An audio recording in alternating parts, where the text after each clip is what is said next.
Vasavi temple కట్టాలి అని ఇక్కడ నిర్ణయం చేయటం అనేది గొప్పనైనటువంటి ఒక విషయం.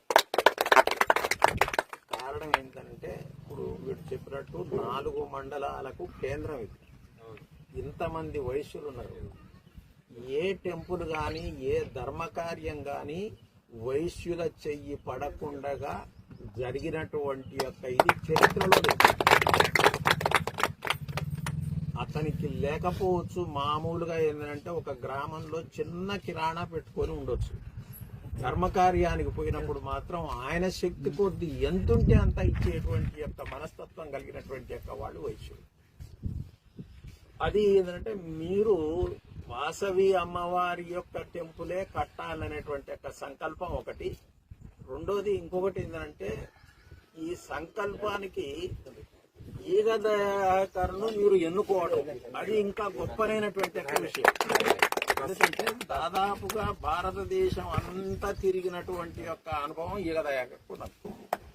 అంతేకాదు ఈగ దయాకర్కు మొట్టమొదట ఆయన వాసవి అమ్మవారిని తీసుకొచ్చి తన ఇంట్లోనే పెట్టుకొని ఆ విధంగా కార్యక్రమాలు చేసినటువంటి నేను చూసినాను.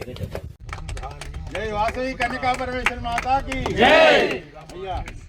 ఈ ఆలయం తొందరగా కావాలని దీవించండి.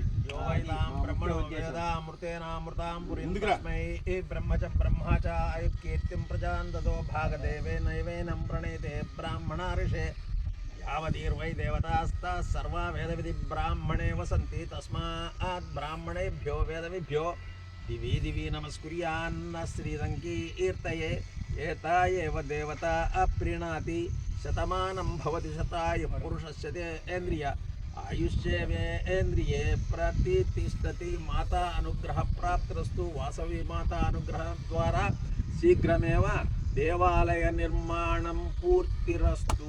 తథాస్తు. వీళ్ళు ఎవరు కూడా నిద్రపోకుండా చేయాలని అయిపోయింది. అట్లా